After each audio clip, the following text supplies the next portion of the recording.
फानूस बन के जिसकी हिफाजत हवा करे, वो शम्मा क्या बुझे जिसे रोशन खुदा करे। याद रहे मेरे अजीजों, इस कौम को मिटाने न जाने कितने आए कितने चले गए, मगर ये मुस्तफा की उम्मत कल भी थी, आज भी है और सुबह कयामत तक रहेगी। इसलिए कि हुसैन ने अपना खून देकर इस उम्मत को दायमी जिंदगी अता फरमाई है। वरना कितने यजीद हैं जो इस कौम को मिटाने की कोशिश में लगे, कभी कुरान को जला रहे, कभी पैगंबर इस्लाम की तौहीन कर रहे, कभी मुसलमानों को मॉब लिंचिंग में मार रहे, कभी गोलियां मार रहे मुसलमानों। अभी का ताजा मामला शायद आपने सुना हो, नहीं सुना। एक ट्रेन के अंदर किस पे भरोसा किया जाए, कहां यजीद नहीं है। एक पुलिस वाले ने 3 लोगों को मारा, 3 लोगों की गोलियां मारी मुंबई ट्रेन के अंदर, एसी कोच में। एक पुलिस वाला, जिस पुलिस पर लोगों को एतमाद होता है कि ये हमारे मुहाफिज हैं, आरपीएफ का जवान, किस लिए? सियासत के लिए। किस लिए? तासुब। याद रखना मेरे अजीजों, कलीमा में हुसैन ने इसी फिक्र को खत्म किया था, इसी फिक्र के खिलाफ हुसैन लड़े थे। यही तो हुसैन ने मिजाज दिया था और आज भी यही मिजाज है हमारा। तुम हमें गोलियां क्यों न मारो, तुम हमें चाहे मॉब लिंचिंग में मार दो। याद रखना, ये कौम मरने से कभी नहीं डरती है। हमारा ईमान है एक दिन मौत आएगी, एक दिन हमें कब्र में जाना है। तुम गोलियां मारो, तुम चाहे मॉब लिंचिंग में मार दो, तुम चाहे जैसे मार लो, मगर हम ईमान से मुंह नहीं मोड़ सकते हैं, हुसैन की मोहब्बत से मुंह नहीं मोड़ सकते हैं, इस्लाम से मुंह नहीं मोड़ सकते हैं। हम तो दुनिया को बताना चाहते हैं। कल हुसैन ने कहा था कि चाहे सर कट जाए, इस्लाम नहीं जाने दूंगा हाथ से, सर कटे तो कट जाए, दीन नहीं छोड़ूंगा।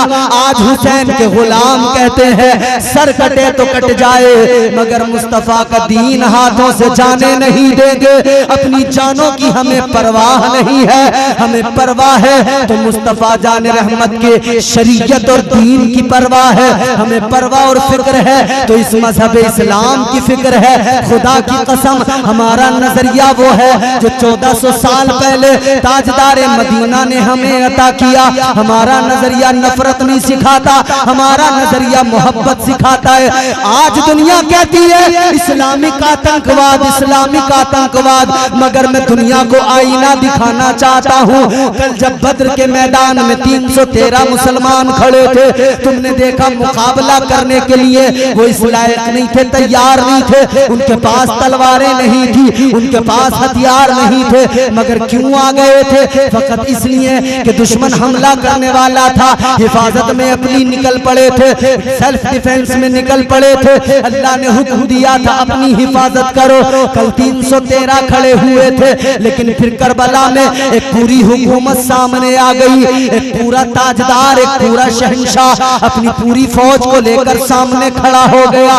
कहने लगा तुम्हें मिटा के रख दूंगा, कहने लगा अपना दीन छोड़ दो, नबी की शरीयत से बगावत कर दो। वो शहंशाह यजीद कहने लगा मेरी बैत कर लो। कौन था यजीद? क्यों यजीद की बैत न की हुसैन ने? हुसैन चाहते तो बैत कर लेते, क्यों नहीं की? यजीद वो था जो कुरान की आयतों को बदल रहा था, यजीद वो था जो अल्लाह के कलाम को बदल रहा था, यजीद वो था जो शरीयत के कानून को बदल रहा था, यजीद वो था जो हराम को हलाल कर रहा था, यजीद वो था जो हलाल को हराम कर रहा था, जिनाकारी खुलेआम करता था। तारीख तबरी पढ़ के देखो, पता लग जाएगा। मुसन्निफीन ने लिखा है, पढ़कर देख लो आप, मुअर्रिखीन ने लिखा है यजीद जानी भी था, यजीद शराबी भी था, यजीद फासिक व फाजिर था, यजीद झूठा भी था, यजीद के अंदर इतनी खराबियां थी। हुसैन से कहता था बैत कर लो। हुसैन ने कहा अगर आज मैंने बैत कर ली तो कयामत तक के मुसलमान, कयामत तक की उम्मत मेरे मुस्तफा की, कयामत तक के आने वाले मोमिन इस बात को दलील बनाएंगे और कहेंगे कल जब यजीद की बैत बैत हुसैन ने कर ली, आज हमें करने में क्या जाता है। हुसैन ने कहा बच्चों को कटा सकता हूँ, नेज़े पे चढ़ के कुरान सुना सकता हूँ, अब्बास के बाजू कटा सकता हूँ, अपनी शहजादियों की चादरें छिन जाए ये तो गवारा कर सकता हूँ, खैमे जल जाए ये तो गवारा कर सकता हूँ, लेकिन नबी के दीन पे आँच आ जाए ये हुसैन को गवारा नहीं है, ये हुसैन को गवारा नहीं है। हुसैन ने यही फिक्र दी है, हुसैन ने यही नजरिया दिया है, हुसैन ने यही सोच दी है, हुसैन ने यही फिक्र दी है। हुसैन ने बता दिया ए मेरे नाना जान का कलमा पढ़ने वालों, ए मेरे नाना जान के उम्मतियों, क़यामत तक याद रखना लाख यजीद आए मगर ईमान का सौदा न करना, कोई गोली चलाए फिर भी ईमान का सौदा न करना, कोई बंदूक उठाए ईमान का सौदा न करना, कोई तुम्हारे खिलाफ तलवार लेके आ जाए ईमान का सौदा न करना, बल्कि दुनिया को बता देना और ऐलान कह देना वो कोई और होगा, अपना जो ईमान दे देगा, नबी का चाहने वाला नबी पर जान दे देगा।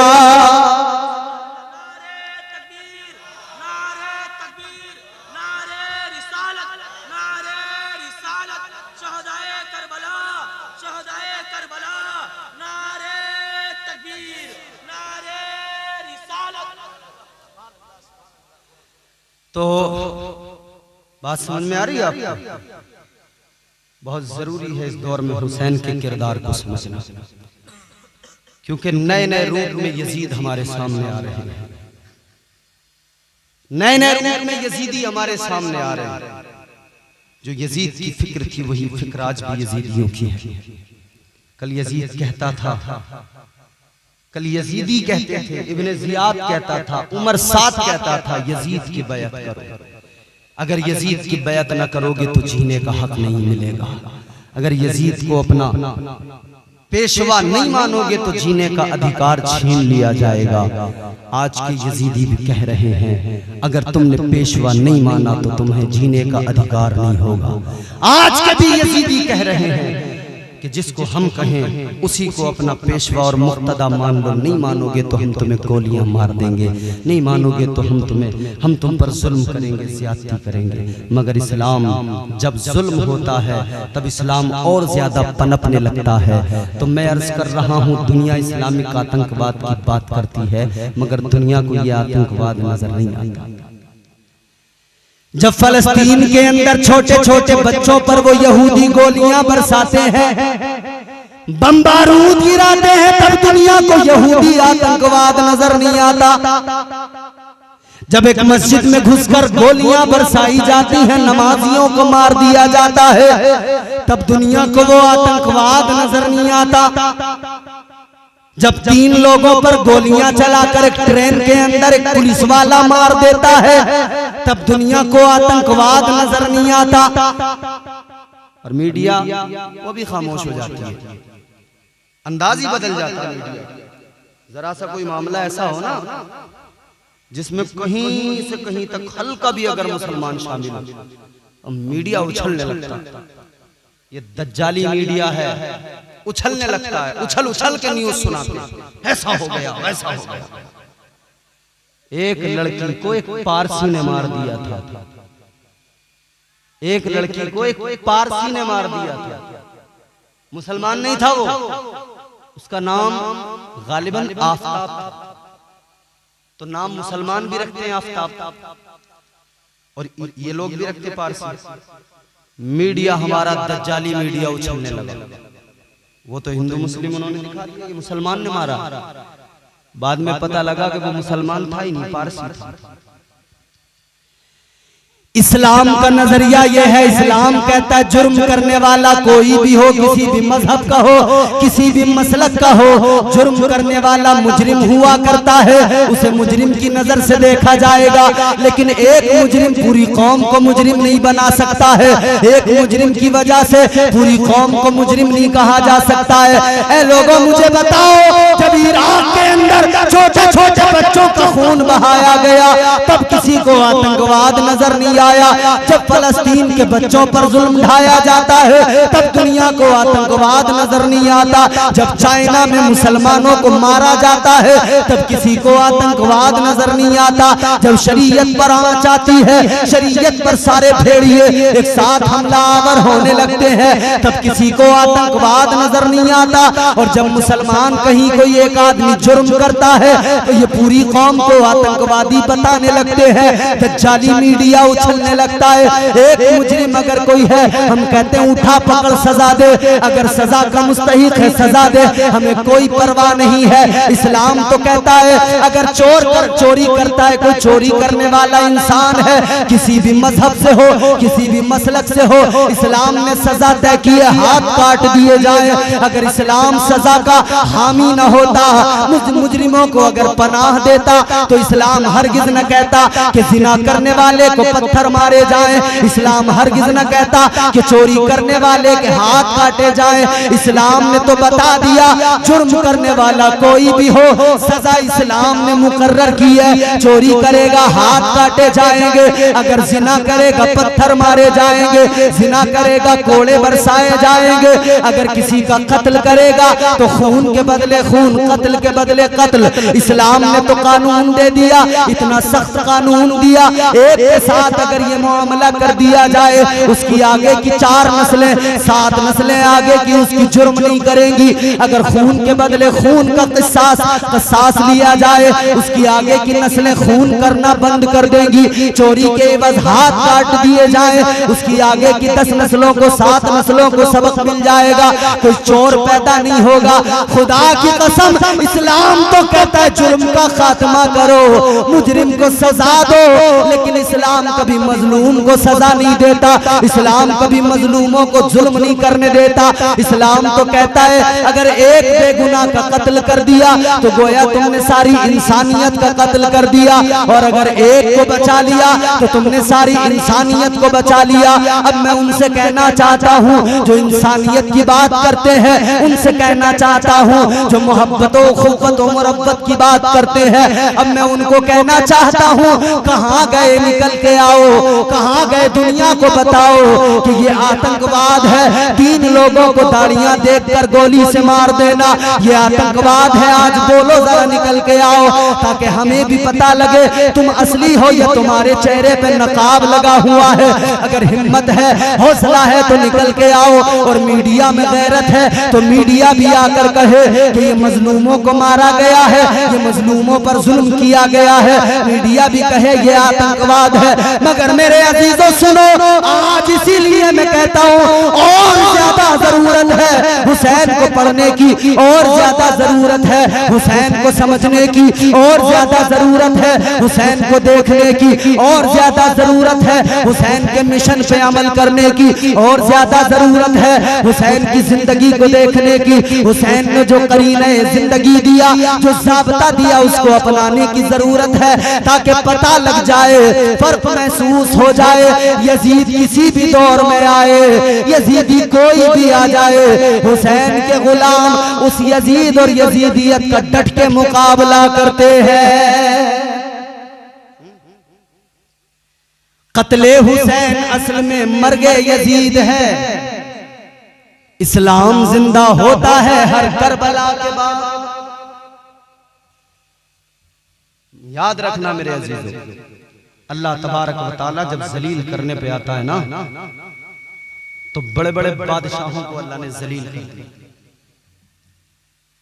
नमरूद जैसा बादशाह जिल्लत की मौत मरा, कारून जैसा मालदार, आज लोगों के पास जरा सी दौलत आ गई ना, इंसान को इंसान नहीं समझ रहे। जानते हो कारून के पास कितनी दौलत थी? हजरत मूसा अलैहिस्सलाम ने कारून को नुस्खे कीमिया सिखा दिया, सोना बनाना सिखा दिया। इसने सोना बनाया, बहुत सारा माल कमाया, मालदार हो गया। कितना मालदार? फरमाया गया इसके पास इतने खजाने कि इसके खजाने नहीं, खजानों की चाबियां सवारियों पर लाद कर लोग ले जाते थे, इतना खजाना। लेकिन हजरत मूसा ने कहा ये जो माल तुझे अल्लाह ने दिया है, अल्लाह की राह में खर्च किया कर। इस माल पर कभी इतराना नहीं, अकड़ना नहीं, कभी गुरूर नहीं करना। तो ये कहने लगा क्यों खर्च करूं अपना माल, मैंने कमाया है। ये कहने लगा तुम तो हमारे माल पर नजर रखते हो, हमारा माल छीनना चाहते हो। फिर इसने क्या किया? एक औरत को थोड़े पैसे दिए, हजरत मूसा अलैहिस्सलाम पर इल्जाम लगवा दिया। मालदार लोग रिश्वत के दम पे ऐसे काम करते ना करते। गरीबों को फंसाना बड़ा आसान हो गया। मुकदमा चल रहा हो, दरोगा को पैसे दिए, जिसने जुर्म ही नहीं किया उसे जेल में पहुंचा दिया। पुलिस वालों को पैसे दिए, रिश्वत दी, जेल में पहुंचा दिया। मुजरिम बाहर टहल रहा है मजे से। दर्द दिल की दवा नहीं मिलती, मांगने से वफा नहीं मिलती। बेगुनाह लोग मारे जाते हैं, कातिलों को सजा नहीं मिलती। ये हालात आप लोग बहुत अच्छा सुन रहे हैं, मगर ये बात ज़हन नशीन कर लीजिए। जब अल्लाह जलील करता है ना तो कोई नहीं बचा सकता। नमरूद का दावा ये था पूरी दुनिया पे हुकूमत करता था, कोई एक मुल्क पर नहीं, पूरी कायनात, पूरी रूए जमीन पे हुकूमत की है नमरूद ने। पूरी कायनात पर हुकूमत करने वाला, रूए जमीन पर हुकूमत करने वाला नमरूद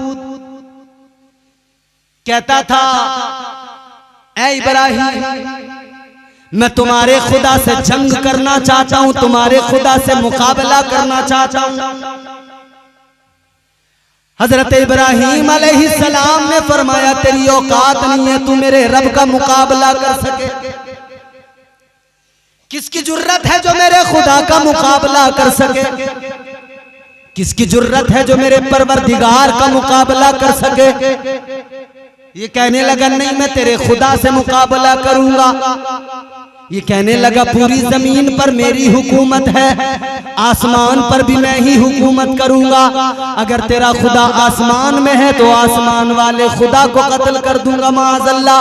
हजरत इब्राहिम अलैहिस्सलाम ने फरमाया मेरा खुदा किसी एक जगह पर नहीं है, मकान और मकानियात से पाक है। अल्लाह ताला हर जगह मौजूद है, वो नूर है, नूर हर जगह मौजूद है उसका। आपने फरमाया अल्लाह मकानों मकानियात से पाक है। मगर ये कहने लगा नहीं मैं आसमान वाले खुदा को कत्ल करूंगा माअज़ल्लाह। इसने दो गिद्ध पाले बड़े बड़े, इसने कहा कैसे जाऊंगा मैं आसमानों तक। शैतान आ गया, शैतान ने आकर इसको मशवरा दिया दो गिद्ध पाल ले, जब वो गिद्ध बड़े हो जाए उनको खिला पिला खूब ताकतवर गिद्ध बना ले। जब वो खूब जवान हो जाए, जब वो तुझे उड़ा कर ले जाए, जब वो इतने ताकतवर हो जाए कि तुझे हवा में उड़ाने लगे, फिर तू एक काम करना उन दोनों गिद्धों के पैरों में एक सवारी बांधना, एक कोई ऐसी चीज बांध देना जिसमें तू खड़ा हो जाए, बैठ जाए, और उनके सरों के ऊपर गोश्त के टुकड़े बांध देना।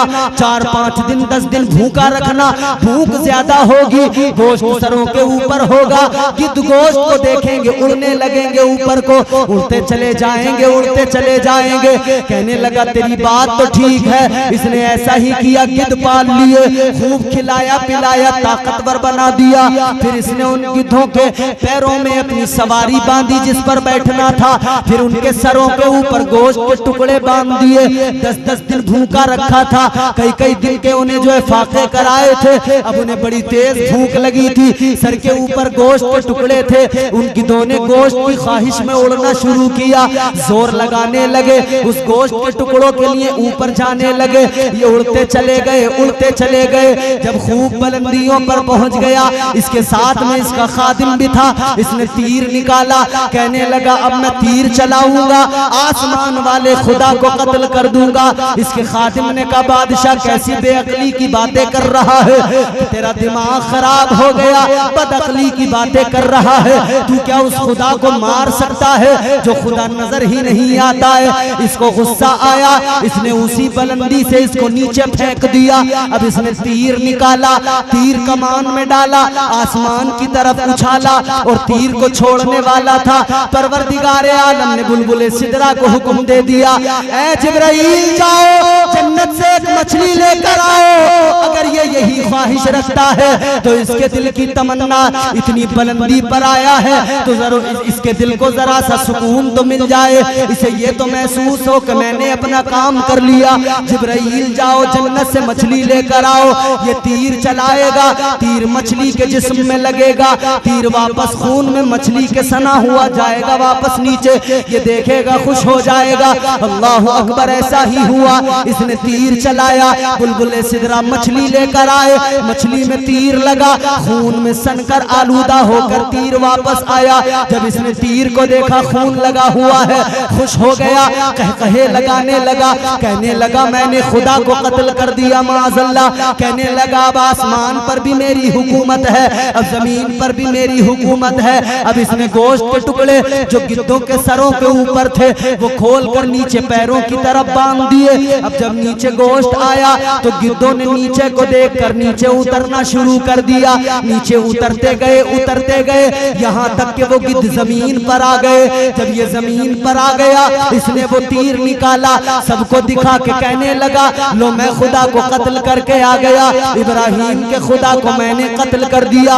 हजरत इब्राहिम अलैहिस्सलाम ने फरमाया अरे ओ दीवाने, ओ पागल, तू नहीं जानता मेरा खुदा, मेरे खुदा की शान ये है वो किसी से पैदा नहीं हुआ, उसे मौत नहीं आ सकती है, वो हमेशा से है, हमेशा रहेगा, जिंदगी और मौत उसके इख्तियार में है। आपने फरमाया अल्लज़ी खलक़ल मौत वल हयाता लियब्लुवकुम अय्युकुम अहसनु अमला। आप फरमाते तू नहीं जानता जिंदगी और मौत तो मेरे रब के इख्तियार में है।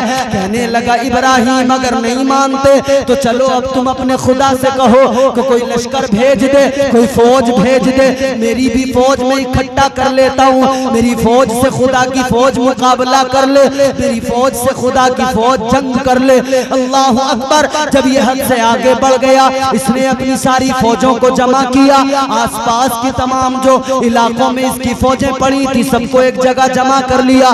कहने लगा इब्राहिम अपने खुदा को कह दे कि वो अपनी फौजें भेज दे वरना मान ले तेरा खुदा मर गया है। इतना सुना, अब तौहीद पर बात थी। हजरत इब्राहिम ने हाथों को उठा दिया, अल्लाह की बारगाह में दुआ करने लगे, ऐ परवरदिगार तेरी तौहीद पर आँच आ रही है, या अल्लाह मसला तेरी तौहीद का है, या अल्लाह ये दुनिया को कहता है कि ये कत्ल कर चुका है खुदा को, या अल्लाह इसे अपनी ताकत दिखा दे, इसे अपनी कुदरत का जलवा दिखा दे। खुदा की कसम पैगंबर खुदा ने दुआ मांगी, अल्लाह ने दुआ को कबूल कर लिया। फरिश्तों को हुक्म दे दिया कि मच्छरों की फौज को भेज दो, अल्लाह ने मच्छरों की फौज को भेज दिया। फरमाया गया वो मच्छर जैसे ही आए इसकी कौम, इसकी सारी फौज सोई हुई थी, रात के वक्त में सारे मच्छर निकल के आए और मच्छरों ने उनको काटना डसना शुरू कर दिया। फरमाया गया वो मच्छर जहां पर अपना डंक मारते थे इंसान के जिस्म में सुराख हो जाता था, वहीं से उसका जिस्म गलने लगता था, सड़ने लगता था। अल्लाह ताला ने कोई बड़ी फौज नहीं भेजी, एक छोटी सी मखलूक मच्छर को भेज दिया। इसकी सारी फौज को एक रात के अंदर मच्छरों ने तबाह बर्बाद कर दिया। एक लंगड़ा मच्छर था, इसकी नाक के जरिए इसके दिमाग में पहुंच गया, इसके दिमाग को खाने लगा, ये परेशान हो गया। इसने बड़े बड़े हकीम बुलाए, बड़े बड़े तबीब बुलाए, कहने लगा मुझे बचाओ। मुझे मरना नहीं है। हकीमों ने कहा कोई दवाई नहीं तेरी बीमारी की, कोई इलाज नहीं है तेरे मर्ज का। एक हकीम बहुत बड़ा आया, उसने कहा एक इलाज है मगर तू करा नहीं सकता। इसने कहा कोई भी इलाज हो जल्दी बता दे, मेरी जान निकली जा रही है। हकीम ने कहा एक इलाज है, रोजाना सर पे अपने जूतियां मारा कर, जूतियां मरवाया कर। अगर सर पे जूतियां मरवाएगा ठीक रहेगा। ऐ लोगों को नमरूदे वक्त अपने आप को आना रब्बुकुमुल आला कहने वाला, खुदा से जंग का मुतालबा करने वाला अल्लाह ताला ने एक लंगड़ा मच्छर भेज दिया। अब उसके नौकर ही उसके सर पर रात दिन जूतियां मारने लगे।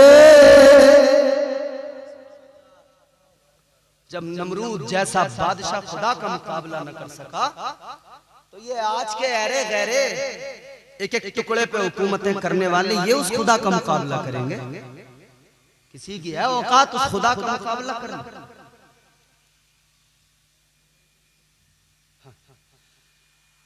है किसी की औकात उस खुदा का मुकाबला करने? परवरदिगार आलम खालिक कायनात रब्बे लम यज़ल व ला यज़ाल ने एक मच्छर भेजा, छोटा लंगड़ा, वो भी लंगड़ा। फरमाया तेरे लिए एक लंगड़ा मच्छर काफी। अच्छा एक बात बताओ मुझे, मच्छर अल्लाह की मखलूक है? मच्छर बोलो अल्लाह की मखलूक है ना? कितना छोटा सा होता है, हाथ पे बैठ जाए आप यूं हाथ मारते हो ना, यूं खत्म काम। इतना सही तो होता उसमें, यूं मसल दिया मच्छर खत्म, ऐसे खत्म हो जाता ना। यूं मसल दो मच्छर खत्म। वो मखलूक जो इतनी छोटी यूं मसलो तो खत्म हो जाए, मगर देखो ना खुदा की कुदरत के जलवे। दुनिया सारी उस मच्छर के पीछे पड़ी है, दुनिया सारी उस मच्छर को खत्म करना चाहती है। बड़ी दवाइयां बनाई गईं, बड़े तेल बनाए गए मच्छरों को मारने के, बड़ी दवाइयां नालियों में छिड़की जा रही हैं। अमेरिका से लेके अफ्रीका, इंग्लैंड, यूरोप, बरतानिया, हिंदुस्तान, तमाम ममालिक दवाइयां बना रहे हैं। कछुआ छाप अगरबत्ती बन रही है, मच्छर मारने की अगरबत्ती मार्केट में अवेलेबल है, मोर्टीन आ रही है। किस लिए? मच्छर मार दे। सारी दुनिया मिलकर मच्छर को मारना चाहती है, मगर अल्लाह की कुदरत का जलवा देखो। गोया रब की शान, रब की कुदरत बंदों को बता रही है। कल एक ताकतवर आया था, उसके लिए मैंने मच्छर को भेजा था। वो पूरी दुनिया पे हुकूमत करता था, वो मच्छर को ना मिटा सका, मच्छर ने उसको मिटा दिया मेरे हुक्म से। तो आज सारी दुनिया मिलकर कोशिश करती है मच्छर को मिटा दे। कल नमरूद को मच्छर ने मिटाया था, आज ये दुनिया मच्छर को कैसे मिटा सकती है? मच्छर को बनाने वाला खुदा है, मच्छर को रिस्क देने वाला खुदा है। जब सारी दुनिया मिलकर एक मच्छर को नहीं मिटा सकती, तो मुझे बताओ ये गोलियां मार मार के मुसलमान को कैसे मिटा सकती है? ये दुनिया मुसलमान को कैसे खत्म कर सकती है? मुसलमान कल भी था, आज भी है, रहेगा सुबह क़यामत तक। अल्लाह ताला ने मुसलमान को शान दी है, वो इज्जत दी, क्योंकि मुसलमान हर जगह सर नहीं झुकाता, सर झुकाता है फकत परवरदिगार की बारगाह। मुसलमान दिल झुकाता है तो फकत मुस्तफा की बारगाह में। मुसलमान की शान ये है, मुसलमान के सामने करबला है, मुसलमान के सामने मुस्तफ़ा का घराना है, मुसलमान के सामने मुस्तफ़ा के दिए हुए उसूल हैं, मुसलमान की नज़रों में मुस्तफ़ा की दी हुई शरीयत है। ये शरीयत इस मुसलमान को न कभी मिटने देगी, न कभी बर्बाद होने देगी। इस्लाम था, इस्लाम है, इस्लाम रहेगा। कुरान था, कुरान है, कुरान रहेगा। इस्लाम की गर्दन पे हुसैन इब्ने अली का एहसान था, एहसान है, एहसान रहेगा। एहसान था, एहसान है, एहसान रहेगा। कत्ले हुसैन असल में मर्गे यजीद है, इस्लाम जिंदा होता है हर करबला की बात। हुसैन की जिंदगी को देखें, हुसैन की सीरत को देखें, हुसैन के किरदार को देखें और अपनी जिंदगियां बेहतर बनाएं। खुदा की कसम हुसैनी सोच पैदा करें, हुसैनी फिक्र पैदा करें। हुसैनी फिक्र पैदा हो गई तो ये कौम सुर्ख फखरू नजर आएगी। ये कौम इज्जतों के ताज इस कौम के सर पे होंगे। हुसैनी फिक्र पैदा कर लो, हुसैन के मिशन पे अमल कर लो। खुदा की कसम जब बच्चा बच्चा हुसैनी फिक्र का पैकर बन जाएगा, हुसैनी अफकार हमारे मुआशरे में फैल जाएंगी, तो हमारा मुआशरा वही मुआशरा बनेगा जिस मुआशरे को सलाहुद्दीन अय्यूबी ने तश्कील दिया था। वही मुआशरा बनेगा जिस मुआशरे को मोहम्मद बिन कासिम ने तश्कील दिया था। ये वही मुआशरा बनेगा जिस मुआशरे को हिंदुस्तान में गरीब नवाज सरकार ने तश्कील दिया था। अल्लाह ताला हमारे मुआशरे को बेहतर फरमाए, हमारी सोच हुसैनी बना दे। परवरदिगार हम सब हुसैनियों को जिंदा आबाद रखे, शाद आबाद रहें। अल्लाह ताला हमारी मुश्किलों को आसान फरमाए। हुसैन के सदक़े हमें ज़मीनी आसमानी बलाओं वबाओं मुसीबतों से महफूज फरमाए। अस्तग़फिरुल्लाह रब्बी मिन कुल्लि ज़ंबि व अतूबु इलैह। मेरे साथ मिलकर कलमा शरीफ पढ़ें, ला इलाहा इल्लल्लाहु मुहम्मदुर रसूलुल्लाह व मा अलैना इल्लल बलाग।